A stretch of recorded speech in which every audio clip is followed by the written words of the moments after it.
주일 3부 예배 주시는 하나님 말씀 누가복음 24장 36절에서 53절까지의 말씀입니다.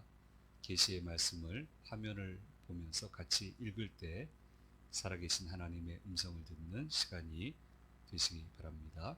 이 말을 할 때 예수께서 친히 그들 가운데 서서 이르시되 너희에게 평강이 있을지어다 하시니 그들이 놀라고 무서워하여 그 보는 것을 영으로 생각하는지라. 예수께서 이르시되 어찌하여 두려워하며 어찌하여 마음에 의심이 일어나느냐. 내 손과 발을 보고 나인 줄 알라. 또 나를 만져보라. 영은 살과 뼈가 없으되 너희 보는 바와 같이 나는 있느니라. 이 말씀을 하시고 손과 발을 보이시나 그들이 너무 기쁨으로 아직도 믿지 못하고 놀랍게 여길 때 이르시되 여기 무슨 먹을 것이 있느냐 하시니 이에 구운 생선 한 토막을 드리니 받으사 그 앞에서 잡수시더라. 또 이르시되 내가 너희와 함께 있을 때에 너희에게 말한 바 곧 모세의 율법과 선지자의 글과 시편의 나를 가리켜 기록된 모든 것이 이루어져야 하리라 한 말이 이것이라 하시고 이에 그들의 마음을 열어 성경을 깨닫게 하시고 또 이르시되 이같이 그리스도가 고난을 받고 제3일에 죽은 자 가운데서 살아날 것과 또 그의 이름으로 죄 사함을 받게 하는 회개가 예루살렘에서 시작하여 모든 족속에게 전파될 것이 기록되었으니 너희는 이 모든 일의 증인이라. 볼지어다 내가 내 아버지께서 약속하신 것을 너희에게 보내리니 너희는 위로부터 능력으로 입혀질 때까지 이 성에 머물라 하시니라. 예수께서 그들을 데리고 베다니 앞까지 나가사 손을 들어 그들에게 축복하시더니 축복하실 때 그들을 떠나 하늘로 올려지시니 그들이 그에게 경배하고 큰 기쁨으로 예루살렘에 돌아가 늘 성전에서 하나님을 찬송하니라. 아멘. 3부 예배에 오신 성도님들, 영상을 통해서 예배 참여하시는 모든 분들에게 주님의 은혜가 함께 하시기를 간절히 소망합니다. 예, 다른 때와는 달리 제가 안경이 없습니다. 안경, 다리가 좀 부품이 떨어져 가지고 오늘 안경을 아예 못 썼습니다. 베는 게 없습니다. 베는 게 없습니다. 어쨌든 양해하시고 평소와는 조금 다릅니다. 누가복음 묵상 84번째입니다. 벌써 지난 3년여 동안 장장 3년여 동안 아주 자세하게 가급적 자세하게 하려고 애를 썼고요. 그렇게 묵상을 했고 여기까지 무사히 말씀을 묵상하도록 인도해 주셔서 너무 감사합니다. 그래서 이제 이렇게 지나가고 나면 또 우리 사복음서 한 번 더 마가복음을 한 번 더 해야 되는데 좀 세월이 참 많이 지나야 될 것 같아요. 그래서 감회가 새로워서 이렇게 말씀 준비하고 또 다시 읽어보고 이렇게 하는 가운데 감사한 마음이 참 많았나 봐요. 그래서 밤에 잠을 자는데 왜 꿈 꾸잖아요. 어쩌다 한 번씩. 근데 이상한 꿈 꾸면 참 일어나면 그렇잖아요. 그러면 이제 저는 하나님 이왕이면 멋있게 찬송하는 꿈 꾸면 안 될까요? 하나님 그런 꿈 한번 꾸면 좋겠습니다. 그렇게 한번 멋지게 일어나면 좋겠습니다. 근데 빈도가 좀 늘었어요. 그렇게 기도한 다음부터 늘었는데 상야릇한 꿈은 이제 좀 덜 꾸게 되고요. 근데 오늘은요, 진짜 예배당에서 은혜 부르면서 일어났어요. 모든 것이 은혜, 은혜. 그러고 일어났어요. 그러고 일어났어요. 그러니까 눈 뜨고 나서 너무너무 감사한 거예요. 그래서 야, 누가복음 마무리 하려다 보니까 이게 은혜로 된 것이다 이렇게 하시려나, 그래서 은혜 부르면서 눈 뜨게 하셨나 그런 생각을 해보았습니다. 지난 시간에 바쁘신 부활하신 예수님은 늘 바쁘셨다, 그렇게 우리가 묵상을 했습니다.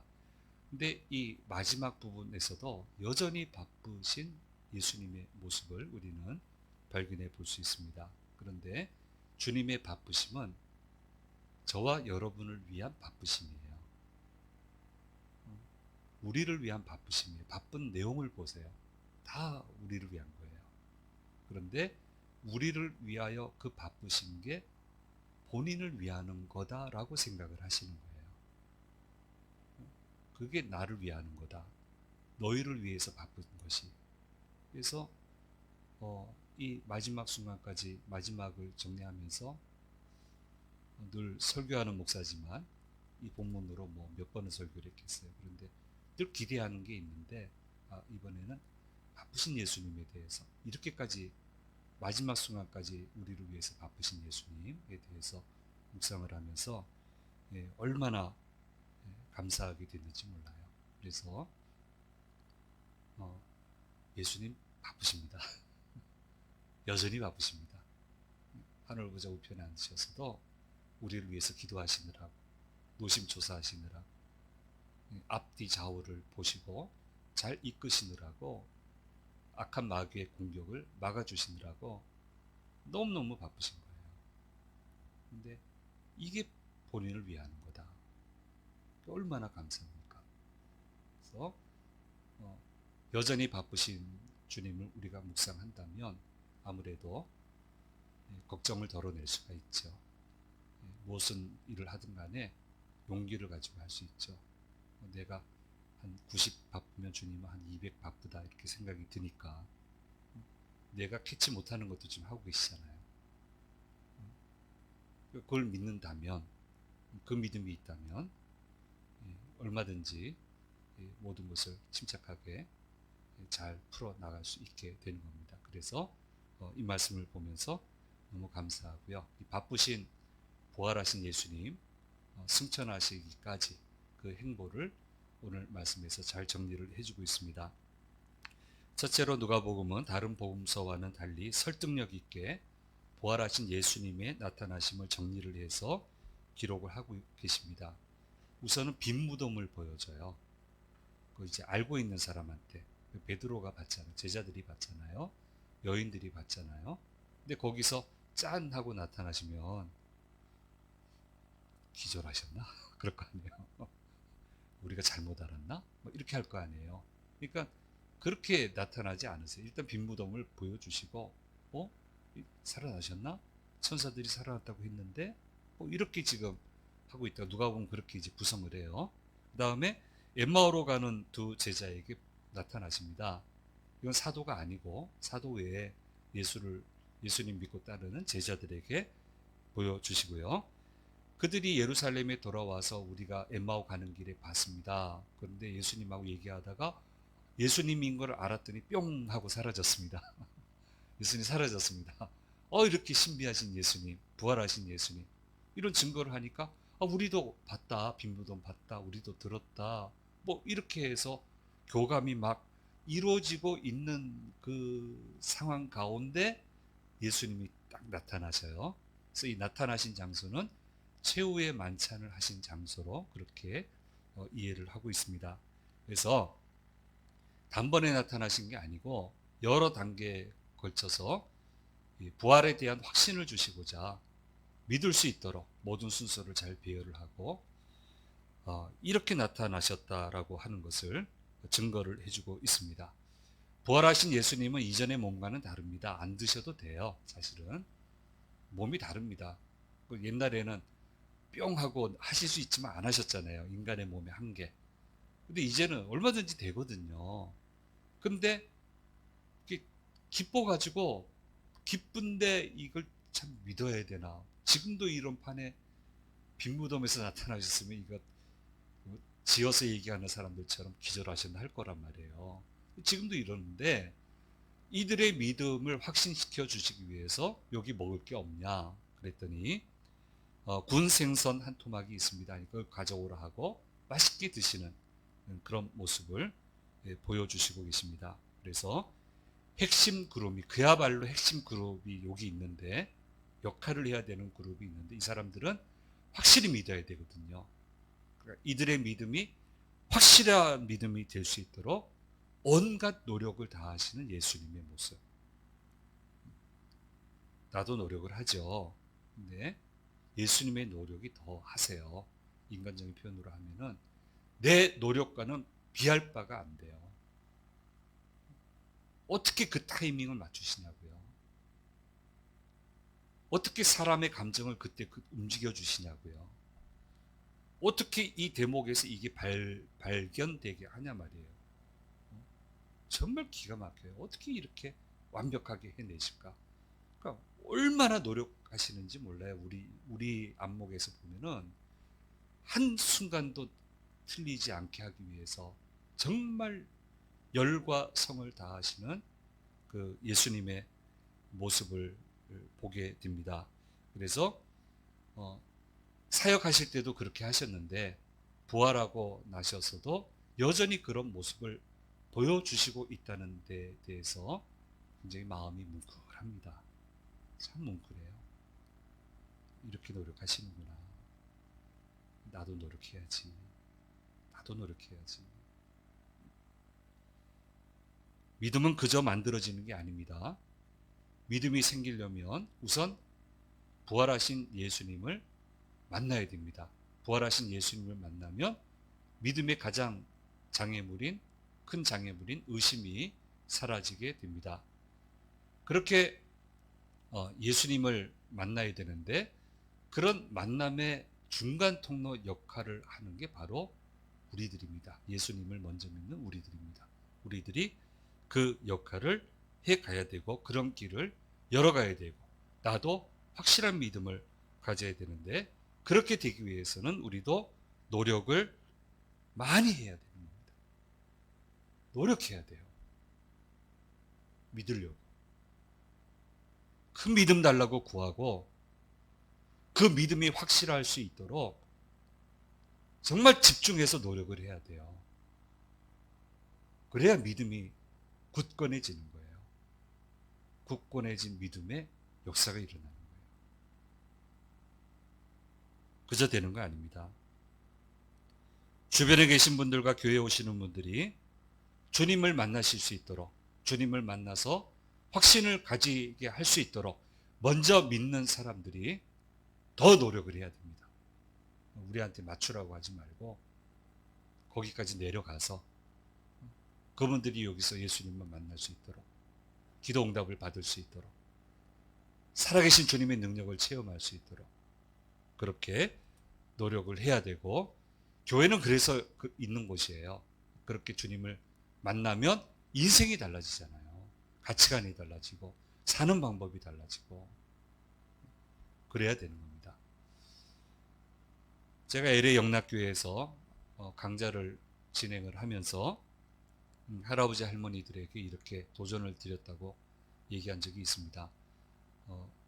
이민 사회에서는 주일날 다 부모님하고 사는 집이 다 틀려서요.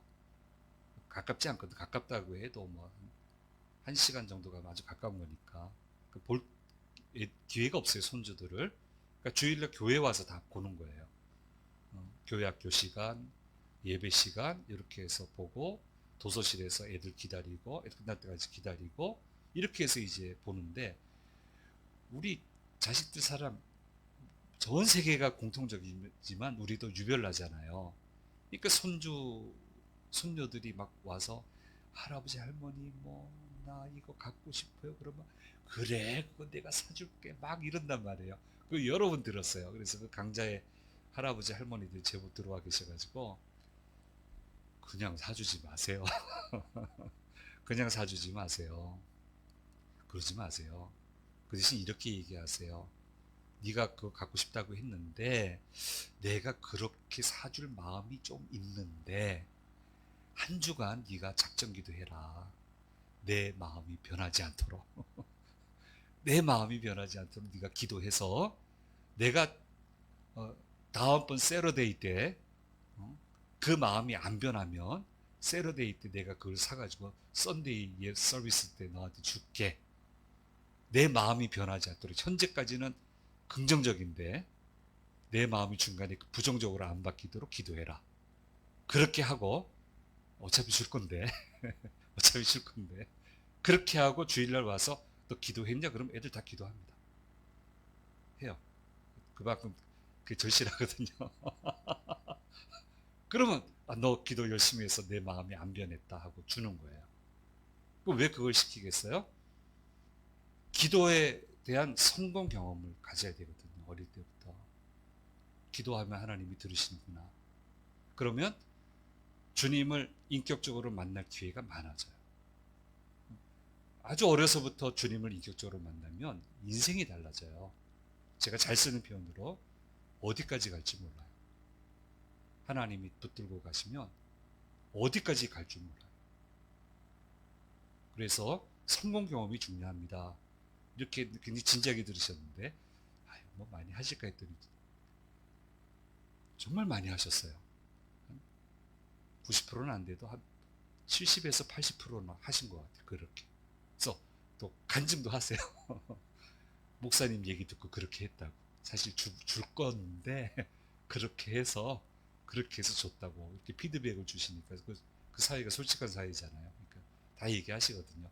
그러니까 얼마나 감사했는지 모릅니다. 그래서 그냥 믿음 생기는 거 아니에요. 노력이 많이 필요해요. 예수님도 이렇게 우리에게 믿음을 주시기 위해서 노력을 하셨고 지금 우리가 잘 믿게 됐는데 이 과정 속에 주님의 노력을 아시잖아요. 원래 이렇게 잘 안 믿었잖아요. 예수님 많이 노력하셨잖아요. 그걸 내가 받아들인 거잖아요. 깨닫게 돼서 여기까지 온 거잖아요. 그래서 좋은 믿음은 절대로 그냥 되지 않는다. 노력이 많이 필요하다. 라고 하는 것을 말씀을 통해서 깨닫게 됩니다. 두 번째로 평강을 선포하셨습니다. 제자들은 지금 두려워 떨고 있습니다. 근데 그때 나타나셔서 평강, 샬롬을 선포하셨습니다. 36절 말씀에 이렇게 얘기를 하고 있습니다. 같이 읽겠습니다. 이 말을 할 때 예수께서 친히 그들 가운데 서서 이르시되 너희에게 평강이 있을지어다 하시니 이 평강은요 단순한 마음의 평안 이런 게 아니고요. 하나님의 자비로운 손길 아래에서 최상의 상태로 있는 거예요. 하나님의 자비로운 손길 아래에서 최상의 상태 속에 있는 삶을 평강이라고 표현을 하고 있어요. 어떤 환경이든 상관없어요. 어떤 환경이든 간에 그 가운데도 하나님의 자비로운 손길이 있고 그 가운데 있으면 우리는 평안을 누릴 수가 있어요. 이게 평강이에요. 조건이 잘 갖춰지고 여건이 갖춰지고 그런 게 아니고 불안에 미쳐야 되는데 참 감사합니다. 답답해서 미치도록 답답한데 하나님 은혜를 베푸시겠네요. 그리고 평안을 누리는 거예요. 이게 주님이 얘기하시는 그런 평강입니다. 그런데 이 평강이 임하게 될 것이다 얘기하신 게 아니고 이 평강이 이미 임하였다라고 얘기를 하고 계시는 거예요. 예수님이 부활하시고 승천하심으로 말씀하셨던 평강이 이미 성취되었다고 말씀해 주시고 있는 거예요. 그래서 이 성취를 받아 누리라고 말씀하고 계시는 겁니다. 그러므로 평강은 앞으로 다가올 기대치가 아니고 예수 믿으면 평강이 찾아오겠지가 아니고 누림이라는 거예요. 이미 있다는 거예요. 주님 손 안에 있으면. 에이씨 모르겠습니다. 주님 계산이 안 됩니다. 이리 계산해도 안 되고 저리 계산해도 안 되고 아무리 해도 안 됩니다. 난 모르겠습니다. 주님 인도해 주세요. 그리고 평강하는 거예요. 안 그러면 불안해서 어떻게 자요? 하루라도 어떻게 지나가겠어요? 다 불안하지. 인생은 원래 불안한 건데.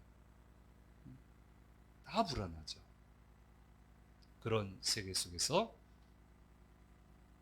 이미 내 안에 있은 평강이 있으니까 내 손 아래에서 너희를 지켜주고 인도해 주실 거니까 이 평강이 주어지는 게 아니고 주어졌다.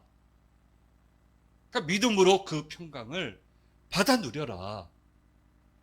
그 평강 가운데 가야 모든 게 풀리지. 긴장하고 막 두려워하고 전전긍긍해서 안 풀린다는 거예요. 그렇게는 안 된다는 거예요. 그래서 아주 그 중요한 메시지를 주셨습니다. 세 번째로 성경의 중요성을 강조해 주셨습니다. 우리 44절, 45절 말씀에 같이 읽겠습니다. 또 이르시되 내가 너희와 함께 있을 때에 너희에게 말한 바 곧 모세의 율법과 선지자의 글과 시편의 나를 가리켜 기록된 모든 것이 이루어져야 하리라 한 말이 이것이라 하시고 이에 그들의 마음을 열어 성경을 깨닫게 하시고, 다시 한번 예수님의 삶 자체가 성경을 이루시기 위함이었고 예수님의 삶을 통하여서 성경이 말씀하시는 바 모든 것이 성취되었다라고 얘기를 하고 계십니다. 그래서 앞으로 제자들의 삶이 중요한 것은 성경을 깨닫는 것이다. 성경을 통해서만 예수님을 제대로 만날 수 있다 얘기하고 있습니다. 요한복음 5장 39절 말씀에 아주 중요한 말씀하셨습니다. 같이 읽겠습니다. 너희가 성경에서 영생을 얻는 줄 생각하고 성경을 연구하거니와 이 성경이 곧 내게 대하여 증언하는 것이니라. 이 성경은 나에 대해서 얘기하는 거다. 그러니까 성경을 통하지 않고서는 나를 만날 길이 없다. 제대로 나하고 교류할 방법이 없다라고 얘기를 하고 있습니다. 그래서 성경 공부는요 정말 중요한 숙제예요. 정말 해야 돼요. 이제 마지막 하면서 기분 좋게 마무리하려고 했는데 숙제가 딱 주어졌어요. 저한테 지금 이거 하면서 아이고야 이거 숙제입니다. 우리 교회에서 어떻게 해야 될지를 고민을 좀 많이 하겠습니다. 어떻게 해야 될런지에 대해서 고민을 좀 많이 하고 도전을 해보겠습니다. 제가 그렇게 기도했습니다. 숙제를 떠안았습니다. 이제 부담을 가지고 이제 가야 되고요. 이거 통하지 않고는 방법이 없어요. 예수님 어떻게 만나요? 어떻게 알아요? 그분의 능력을 어떻게 이 세상에 가져올 수 있어요? 안 돼요. 그래서 분명하게 얘기를 하셨고요. 거기다가 히브리서 4장 12절 말씀에 하나님의 말씀은 살아있고 활력이 있어 좌우의 날선 어떤 것보다도 예리하여 혼과 영과 관념과 골수를 찔러 쪼개기까지 하며 또 마음의 생각과 뜻을 판단하나니, 살아있는 말씀이다. 원동력 있는 말씀이다. 이 말씀을 붙들어야 살아있는 생을 갈 수 있게 된다라고 하는 거, 거기에 대해서 분명히 얘기를 하고 있습니다. 네 번째로 증인의 삶을 부탁하고 있습니다. 네, 아버지 하나님이 왜 성자 예수님을 땅에 보내셨습니까? 성령님 왜 보내십니까? 구원을 주시기 위해서, 구원을 통해 하나님의 나라를 완성하기 위해서 보내셨고, 주님은 평생 동안 이 일을 행하셨습니다. 다른 거 하신 거 보셨어요? 이 일 하셨죠. 집중적으로 공생을 시작하신 다음부터 다른 일 안 했습니다. 하나님 말씀 가르치고 깨닫게 하고 그 깨달음을 통해서 주님을 믿도록, 거기에만 집중하셨어요. 예수님은 다른 거 안 했어요. 근데 이제 예수님 죽으시고 부활하시면서 사역이 중단되는 게 아니고 제자들 가운데 주님께서 임하셔서 그 사역이 이어진다는 거예요. 끝나고 새로 시작되는 게 아니고 주님이 그들 믿음 가운데 계셔서 예수님이 행하셨던 이 사역이 그대로 이어져야 된다는 거예요. 그래서 우리를 부르셨다는 거예요. 그래서 교회를 부르시고 공동체를 부르셨다는 거예요. 그래서 교회 공동체는, 우리는 생업이 어떻게 되든 간에 결국 이 지점을 같이 거쳐서 가야 된다는 거예요. 그래야 하나님이 역사하신다는 거예요. 여기에 대한 스토리는 책이 어마어마하게 많습니다. 엄청나게 많습니다. 비즈니스가 안 어려운 사람이 어디 있어요? 다 어렵지. 근데 그 어려운 가운데서 하나님을 드러내려고 그렇게 노력을 하니까 그게 얼마나 어렵겠어요. 그런데 기적적으로 드러내면서 본 궤도에 올라와요. 그 과정들이 자세히 써 있는데 그게 한두 번이 아니에요. 이 일을 이어가게끔 하기 위해서 각 분야에서, 그래서 증인의 삶을 부탁하고 계신다는 거예요. 그래서 교회는 우리 잘 아는 것처럼 유혹을 많이 받아요. 유람섬처럼 살고 싶게 하하호호하고 그냥 좋은 게 좋고 그런 유혹을 우리가 많이 받는데 교회는 그렇지 않습니다. 그런 교회는 다 무너졌어요. 하나님 놔두지 않으세요. 교회는 이제 뭐 병원선, 구원선 이렇게 얘기하고요. 좀 심하게 얘기하면 배틀십이다. 전투선이다. 교회는 절대로 포기하면 안 되고 어떻게 하든 애를 써서 이 일에 헌신해야 그 교회가 교회로서의 가치가 있고 그 그리스도인이 그리스도인으로 가치가 있고 그럴 때 주님은 힘을 주시겠다라고 하는 것을 분명하게 가르쳐 주시고 있습니다. 저는 청년들에게 이런 도전을 많이 해요. 저는 어떻게 얘기하냐면 여러분은 여러분의 물질을 이 구원을 위해 사용해 본 적이 있습니까? 저 사람 구원시키기 위해서 커피 한 잔 타준 적 있습니까? 군에 있을 때는 돈이 별로 없고 사고 싶어도 살 데가 잘 없잖아요. 그러니까 그 사무실에 가면 그 미국 사람들 옐로우 원 그렇게 합니다. 이렇게 3박자 커피. 고참들한테 얘기해요. 네가 너 신참한테 그 커피를 예수 믿는 것 때문에 믿으라는 것 때문에 타준 적이 있냐? 한번 타줘라. 이제 공군은 부대 안에 이게 상시 사용할 수 있는 가게들이 있으니까 예수 믿으라고 네 돈으로 걔한테 아이스크림 하나라도 사준 적 있냐? 물어봐요. 청년들이 있는 데는 항상 그렇게 물어봐요. 구원을 열어주기 위해서 밥 사준 적이 있냐? 예수 믿으라고 밥 사준 적이 있냐? 디자인해서 해야 된다. 그렇게 도전을 하면 제법 많이 따라합니다. 제일 재미있는 거는요. 주일날 남자 집사님이 저한테 왔어요. 목사님, 다음 주에 누구 데려올 겁니다. 진짜요? 그분 교회 안 오는 분인데 꼭 올 겁니다. 왠 줄 아세요? 토요일날 술 사준다고 그랬습니다. 이거를 좋다라고 해야 되나? 이거 말문이 딱 막혀가지고 목사님 토요일날 술 먹기로 했습니다. 술 먹고 주일날 데려오겠습니다. 사주면 온다고 그랬습니다. 이거 말 못하면 그러세요? 그러세요? 기도할게요. 그러고 말았는데 진짜 술 먹고 안 오겠지 했는데 왔어요. 딱 한 주만 왔어요. 그래도 한 주라도 넘어온 게 어디예요? 목사님 그 친구 놓고 목사님 제가 어제 얘한테 술 사줘가지고 얘가 왔어요. 오늘 보세요 제 말대로 됐잖아요. 했는데 한 번 오고 제였을 때 그 다음에는 안 왔어요. 근데 어쨌든 하나님 기뻐하셨겠다. 저 집사님이 노력을 기뻐하셨겠다. 좀 고상하게 했으면 더 좋았을 텐데 어쨌든 예배당 한번 열었으니까 넘어왔으니까 저분 언젠가는 넘어오시겠지. 그래서 그렇게 기도를 한 적이 있습니다.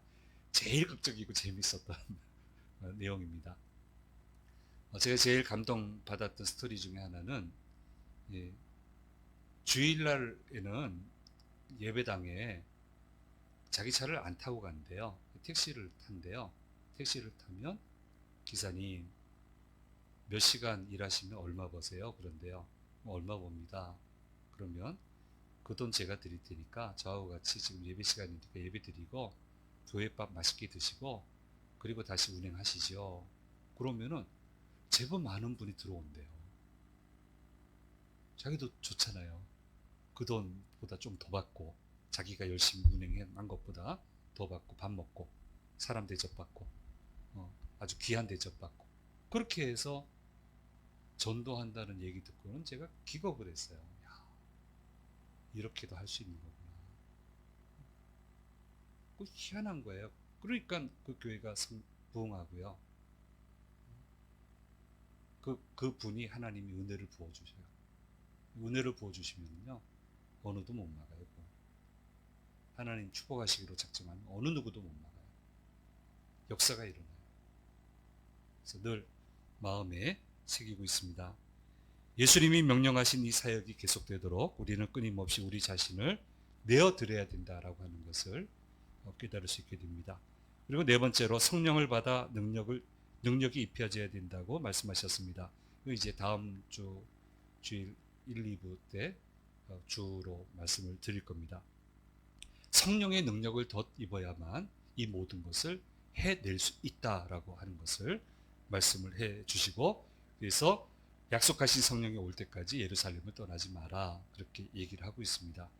마지막 다섯 번째로, 그리고는 제자들을 축복하시고 하늘로 올려지십니다. 돌아가셨을 때도 사라졌고 지금도 사라졌는데, 돌아가실 때 사라졌을 때는 두려워서 전전긍긍했고, 지금 하늘로 올라감을 보면서 눈에서 시야에서 사라졌을 때는 기쁨이 충만해서 주님을 찬양했다. 기쁨이 너무너무 가득했다. 그렇게 성경은 이야기해 주고 있습니다. 그래서 두려워하지 않고 기쁨이 가득한 삶을 살아가도록 하시기 위해서 사망 권세 깨뜨리시고 부활하신 주님이 나타나셨고, 제자들과 함께 계셨고, 또 바쁘게 모든 걸 가르쳐 주시고 보는 앞에서 하늘로 올려지셨다라고 하는 것을 오늘 누가복음 마지막 부분에서는 우리에게 얘기를 하고 있습니다. 확신을 주셨습니다. 이렇게. 그래서 우리는 부활하신 주님을, 승천하신 주님, 다시 오실 예수님, 이분에 대한 확신을 가지고 날마다 전진해 나가야 된다. 어떤 상황에서든 하나님의 손길 안에서의 평안, 이거는 앞으로 올 게 아니고 이미 와 있고 믿음으로 받아 누려라. 받아 누려라. 할 수 있다. 해낼 수 있다. 하나님 역사하신다. 이 귀한 사역이 이어져야 된다. 너무너무 중요한, 이렇게 알차게 시간을 사용하시고 주님을 승천하셨습니다. 주신 말씀 우리가 잘 기억하고 우리도 더 힘을 내서 용기 있게 하나님의 역사를 이루어가는 우리 모두가 되어야 될 것입니다. 기도하겠습니다. 귀하신 주님, 84주에 걸쳐서 누가복음 묵상 또 은혜 가운데 마치게 해주셔서 감사합니다. 마지막 순간까지 이렇게 노력하시고 이렇게 바쁘시고 당부하시고 기쁨을 주신 주님을 기억합니다. 평강을 받아 누리라고 말씀하신 주님을 기억합니다. 주님, 힘있게 살라고 말씀하신 것 기억합니다. 주님, 두려움은 떨쳐버리고 여러 가지 고민들도 떨쳐버리고 주님 주시는 평강으로, 이미 주신 평강으로 힘있게 살아가는 저희들 될 수 있도록 도와주시옵소서. 이 놀라운 이 신비한 일들이 너희 가운데에서, 너희 공동체 가운데에서, 교회 가운데에서 이어져야 되겠다 말씀하셨으니 잘 이어가는 충성된 주님의 증인 되도록 저희들을 도우시고 인도해 주옵소서. 이제 한 주간 시작합니다. 모든 위험에서 건지시고 넉넉히 이기는 복된 한 주간이 되도록 도와주시옵소서. 감사드리고 우리 주 예수 그리스도의 이름으로 기도드립니다. 아멘.